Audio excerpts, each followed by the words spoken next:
Okay, another Releather video. This one's going to be a little bit different because I'm going to do it kind of in two parts. And the reason for that is because this is a WHC strap, the one currently held by Rollins. This is for my own World Heavyweight Championship replica that I bought well, no, I didn't buy myself. One of my customers was kind enough to pick it up for me at SummerSlam, and I've wanted it on leather, but the problem is these little not little, they're huge. These patterns here, yeah, you need like a CNC machine to do that, or like a laser engraving machine. I don't even know how the guy that did this one.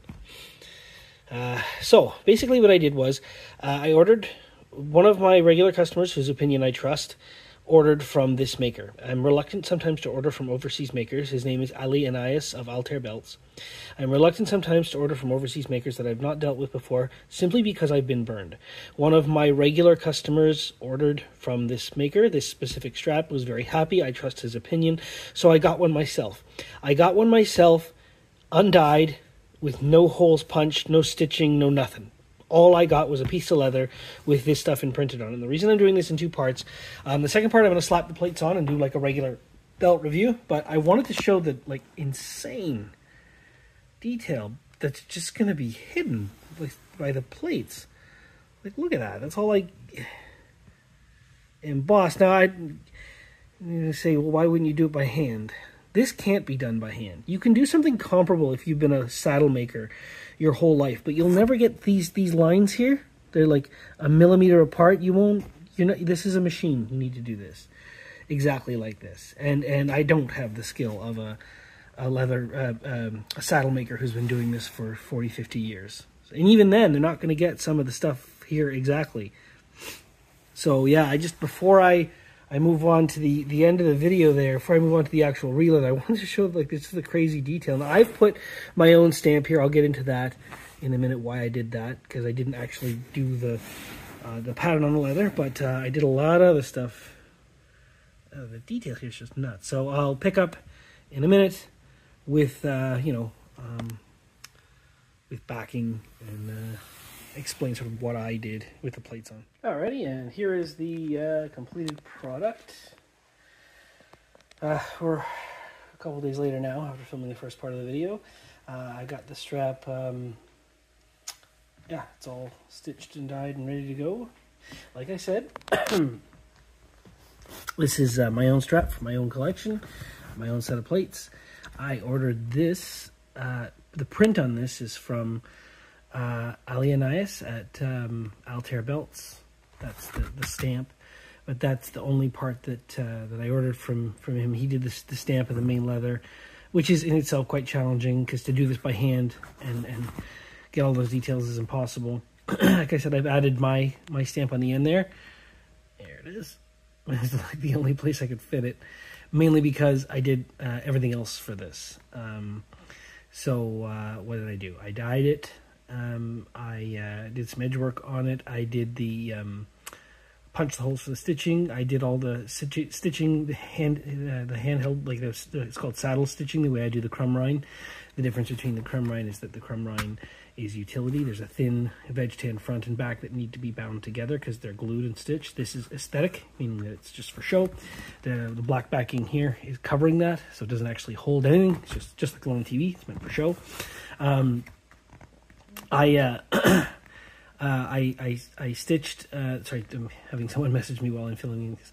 I stitched the border. I did the backing. The backing is genuine cowhide. It's not synthetic. I know some guys use synthetic. And then I finished the edges and burnished them and all that fun stuff. And I couldn't be happier with the result. Again, I don't reproduce the logos, except on my own belts that are not for sale. Obviously, this is not for sale. So, yeah, I have a lot of belts in my collection, and I, have my favorites because of the storyline associated with them, like the Winged Eagle, big WWF guy. But this is my favorite belt in my collection now. Not in terms of storylines, just because I think it's beautiful. I think they did such a good job on the plates. One thing I regret not doing is when I pulled the main plate off, I should have filmed a video of what's behind it. These are all very, very hollowed out. That's not a criticism.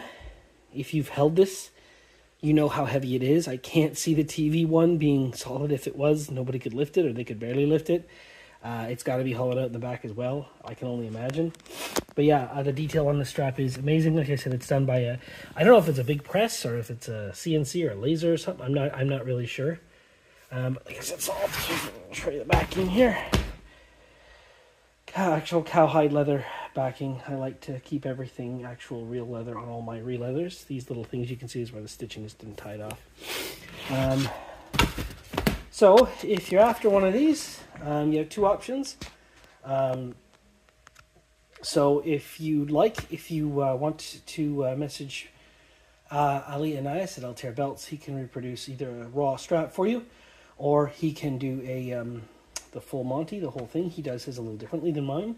Or if you're a fan of my work, I can make one for you. I will say that it's going to be expensive because acquiring the strap itself, the bare leather, it's more expensive for me because I can't reproduce that print. But if you wanted to, if there was interest, I can basically reproduce, what I did here with all the stitching and the backing and all that fun stuff, and do all that myself. But yeah, couldn't be happier with how this turned out. Very highly recommend the leather work. I'm always apprehensive. I know where I buy my leather from. I trust my leather supplier. So whenever I'm going outside of that, I'm always reluctant at first. Not trying to be overly judgmental, but very often I find that overseas makers have a quality of leather that is sometimes substandard. I don't mean to be rude, but I've seen it held with my own two hands, and I know what I'm looking at. This is not that. Mind you, I did treat this. I used neat foot oil, and I used a different product that I'm having a brain fart about right now, but two different kinds of oil. One's a wax, one's an oil, to give it that, like, this is really floppy. I've ordered a custom stand for it because I don't want, just in doing the edge work alone, the weight of this main plate started to curl over the edge there. So I really don't want to kind of F that up. But yeah, anyway, so that is kind of a long video. I apologize for that. Of my new World Heavyweight Championship Releather. As I said, the strap was made by Anias at Altair Belts, and then all the other fun stuff like the stitching and the backing and the edging and the dye and all that snaps. That was done by me. Thank you very much for watching.